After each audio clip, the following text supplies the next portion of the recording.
Today we are talking PulseCon, the reveals for Star Wars. Let's get going. Commence primary ignition. Hey there friends, fans, and collectors. Welcome to another episode of Binary Sunset Review.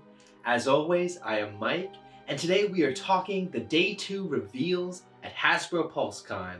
Now for us Star Wars fans, today was our day, and there was pretty cool stuff to talk about. Jumping right on in, we were finally treated to the San Diego Comic-Con exclusives that we saw out there. Now for the Vintage Collection, that's The Rescue, that's this amazing box set that is the Season 2 of The Mandalorian's rescue of Grogu on the Light Cruiser.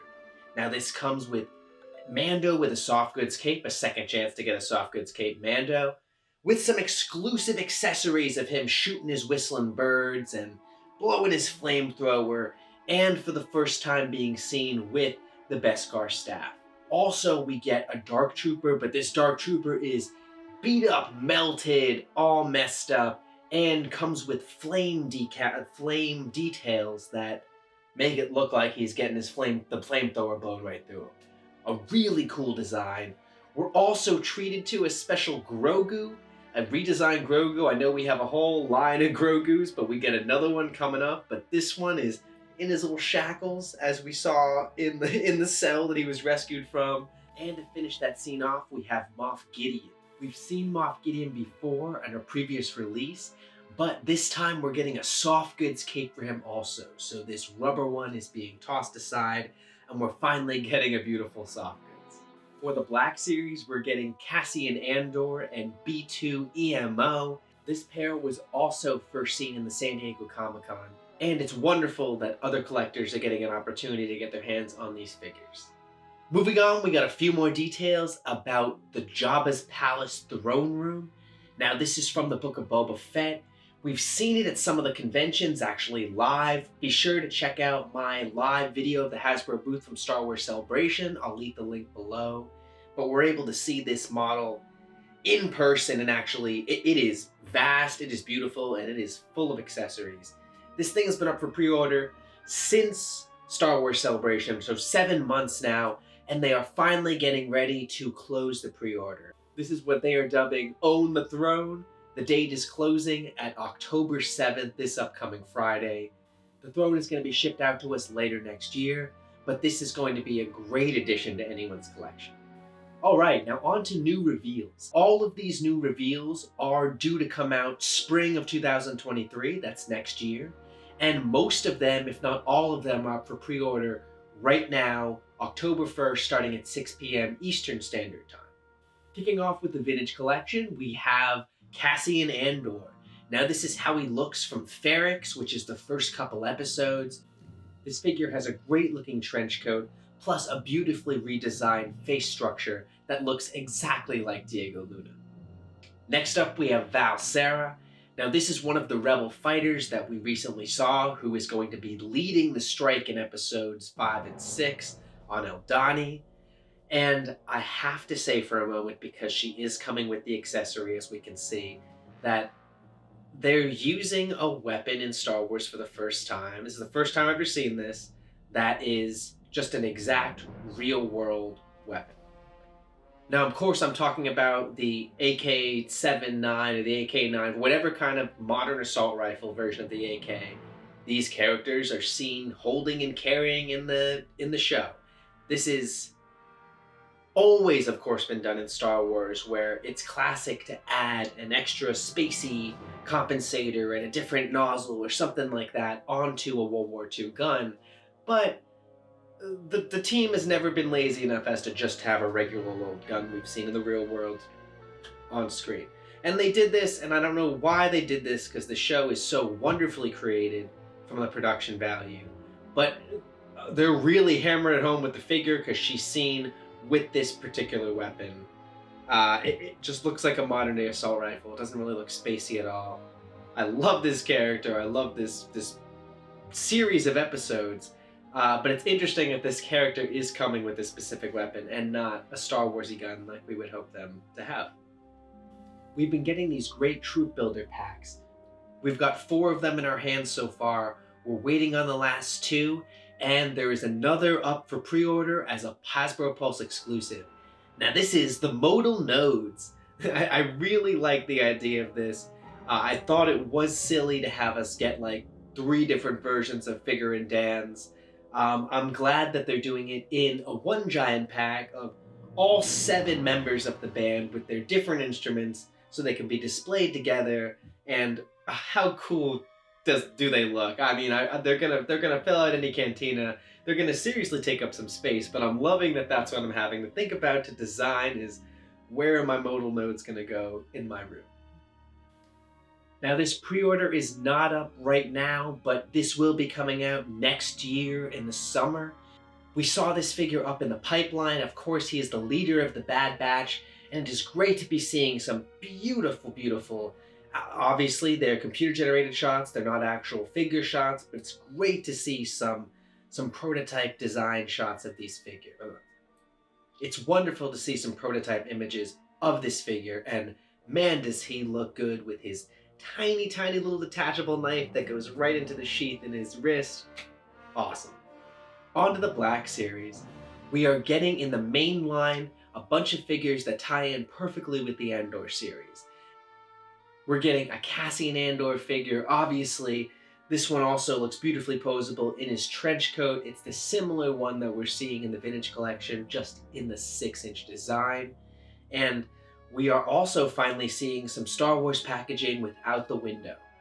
Now, I do appreciate this. I think this is interesting. It's the way of times.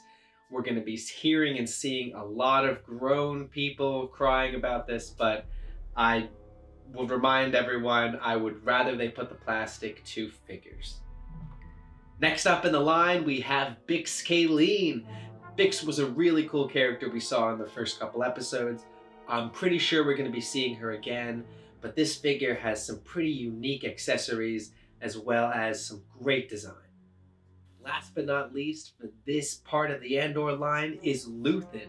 This is the leader of the Rebel cell that we see Cassian Andor drafted into, and he looks exactly like Kellen Skarsgård in this design. They are really getting some of these face designs beautifully done. In 2023, we will be celebrating the 40th anniversary of Return of the Jedi. And to kick it off, we're going to be seeing some retro-styled Black Series figures.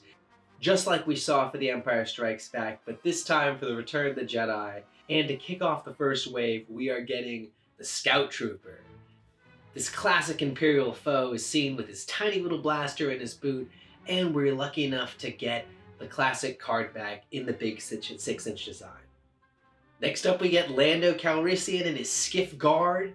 Now, we've seen this in the Vintage Collection. We haven't seen him in the Black Series, but it's great to be adding this iconic character in one of my most favorite disguises he has. We're off to Endor next, and starting off with Han Solo. General Solo is seen with his trench coat. Now, this figure was previously offered in the Heroes of Endor pack, and I believe it also got a regular launch in the Black Series design.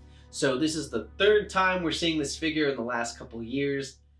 Kind of lazy in my eyes, but they are changing it up by giving us the retro packaging. This is the same packaging we see in the Vintage Collection and the old Saga Collection.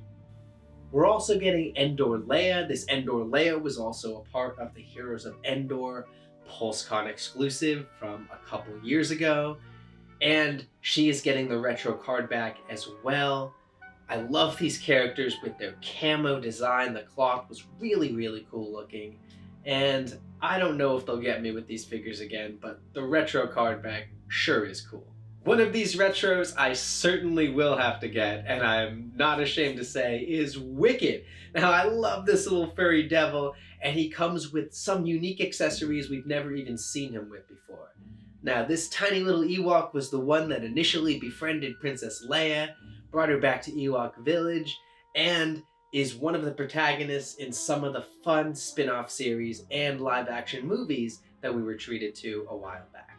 Next up, we got a bunch of new pipeline reveals. Starting off, we're going to get a battle-damaged Darth Vader. Now, not from Kenobi, but from Return of the Jedi.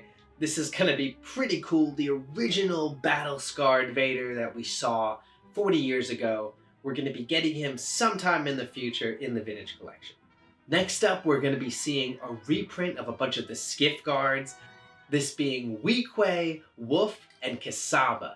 Now, these are previously in the 3-pack, so I'd be curious to see if they're the same number or different new numbers they're just giving a reprint to. And last but not least is the coolest in my eyes, and that is the playset for next year. Now, next year being the 40th anniversary of The Return of the Jedi, we're going to be getting the Endor playset. Now, this was a playset from the Power of the Force a while ago. I actually had it. It was a lot of fun. I've been meaning to piece it back together, but it's really exciting that I'm not going to have to, because we're going to be getting a vintage collection version of this next year. I will also say that in the night, or at some point, the Target exclusive Halloween Clone Trooper figure went up and sold out. Now, this is upsetting. I didn't know it was going to go. I apologize for everyone. I'll try and leave the link below. But I wouldn't get too bent out of shape because I haven't yet been unable to find a Target exclusive.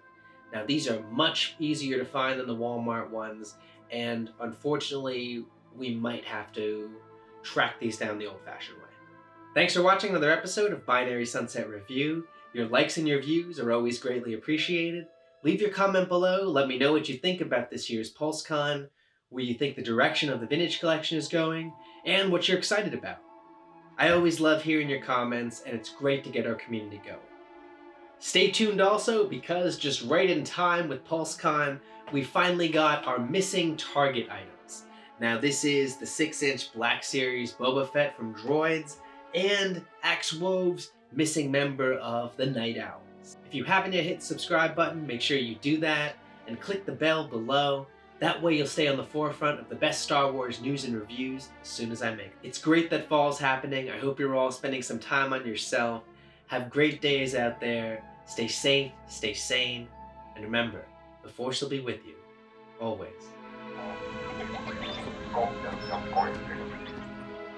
I'm just a simple man trying to make my way in the universe.